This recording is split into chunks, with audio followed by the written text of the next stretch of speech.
For nearly a year, my colleagues and I have been investigating the Tony Blair Institute and Larry Ellison, the second richest man in the world. And what we found shocked us. Larry Ellison is a fascinating character. He is the second richest man in the world, second only to Elon Musk, who is his good friend. Ellison is very close with the Israeli government. He's close with Benjamin Netanyahu. I have spent time to the people who govern the state of Israel. I feel a deep emotional connection to the state of Israel and the Israeli people, defended by all the brave men and women of the IDF. So anything we can do to support them. He has donated large amounts to the Friends of the IDF. He's their biggest donor. Ellison is co-founder of Oracle, which is a cloud computing company which has been around for decades now. Today, Oracle is on the verge of taking over the US version of TikTok, which is hugely influential among young people in America. We have to fight with the weapons that apply to the battlefields in which we're engaged.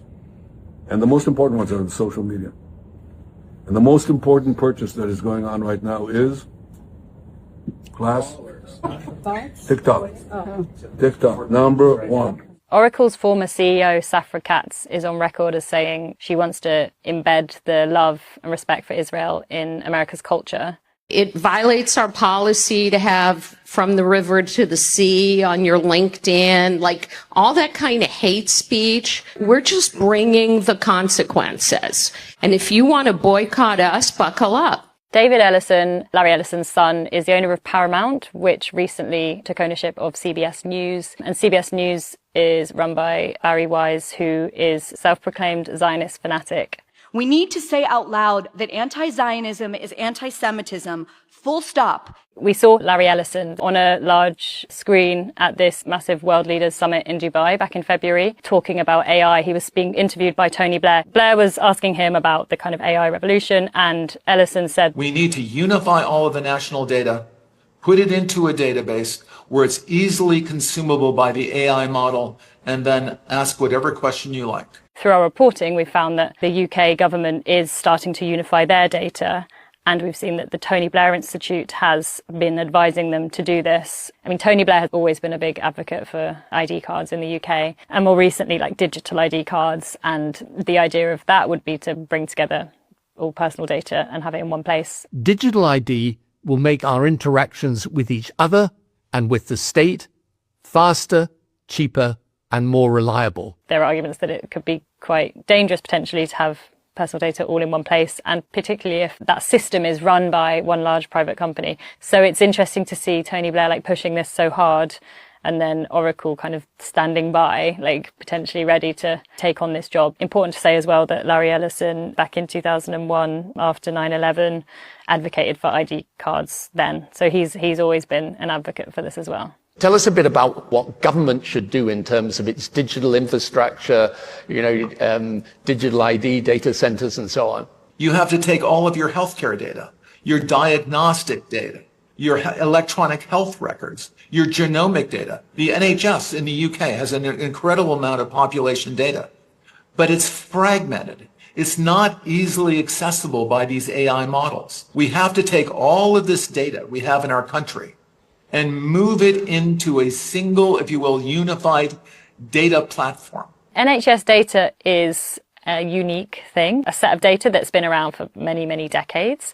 And there's not really anything quite like it. People like Larry Ellison see this trove of data as a kind of treasure chest because it's incredibly, potentially monetarily valuable for someone like him. These AI models are trained primarily by data that's publicly available on the internet. Your national health records aren't available on the internet. That stuff is not available, but that's very precious, very, very precious for your data. From our reporting, we found that the Tony Blair Institute, the TBI, is really deeply embedded in Keir Starmer's government. There's a risk here that with TBI in the ear of the UK government and Larry Ellison in the ear of the TBI, that very valuable thing that we've got in the UK right now is going to be co-opted. That means that we're not going to benefit from that. Instead, this US millionaire is going to be the one who benefits. It also hands over all of our personal data, and that should concern all of us. Ellison and Blair were first pictured together in 2003 when Ellison donated supplies to specialist schools in the UK. And we know that since then they've been close friends. They've been seen pictured together on some of Ellison's massive yachts and on his Hawaiian island that he basically owns, Lanai Island it's called. Blair has recorded a video for Oracle. Oracle has decades of experience in healthcare, and I've been immensely excited by the willingness to solve problems together for the greater good of humanity. And I appreciate Oracle's leadership position in this space. When Blair was in office, he gave Oracle quite a number of UK government contracts. And now we see that Larry Ellison, obviously founder of Oracle, is donating huge amounts to the TBI, north of £250 million.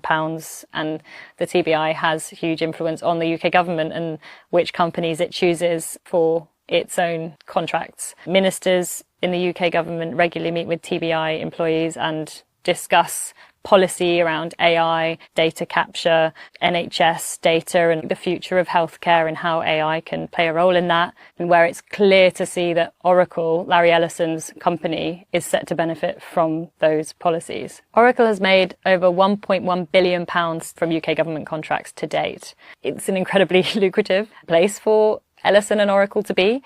So the fact that we now know that Ellison's interests are being pushed by TBI on the UK government is incredibly worrying, because Ellison knows that this is a place where he's making a lot of money already and he's just going to be set to make even more. Clearly huge conflicts of interest here. The title of Larry Ellison's biography was, "What's the difference between Larry Ellison and God? God doesn't think he's Larry Ellison," which I think is quite telling. His wealth isn't just some kind of distant abstract thing. Like, he's making a lot of money off the UK government and UK taxpayers and taxpayers around the world, and making huge amounts from systems and tools that aren't necessarily set to benefit us. There's a lot around surveillance and bringing all the data together so that it's in one place so that governments can use it to surveil people. And Ellison's actually made this clear. He said, Citizens will be on their best behavior, because we're constantly recording and reporting everything that's going on. And the camera's always on. You don't turn it on and off. Oracle, I need 2 minutes to take a bathroom break, and we'll turn it off. The truth is, we don't really turn it off. What we do is we record it so no one can see it, but no one can get into that recording without a court order. And I think that should scare us, to have one of the richest men in the world saying this, and at the same time, that same technology that's going to enable this, he's ultimately going to benefit from the use of that technology monetarily to make himself more money. That should concern all of us. I'm going to lunch with my friends. Oracle, I need an hour for privacy with lunch with my friends. God bless.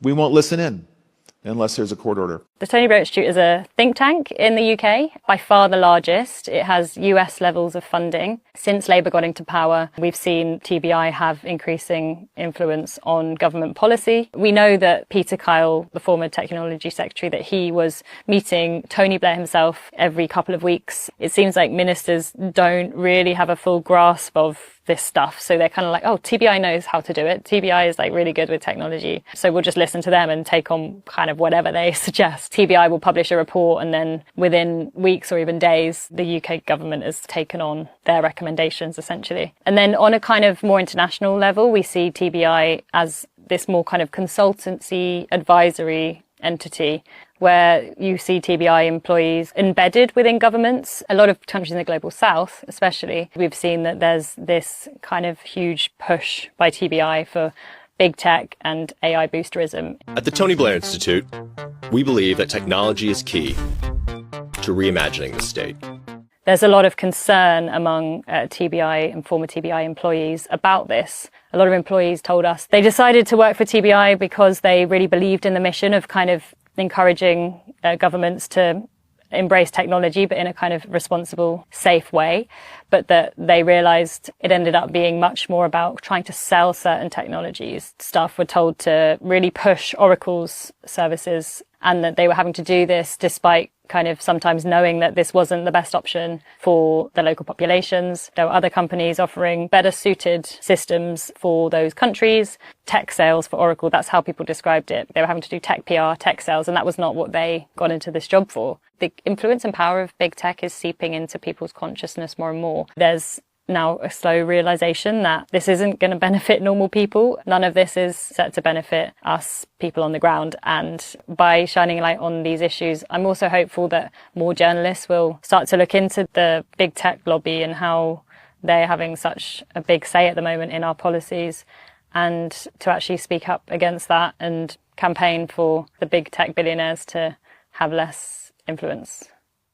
With our current media landscape in the UK, the importance of independent media is huge. If you want to see more independent content like this, feel free to support Double Down News on Patreon.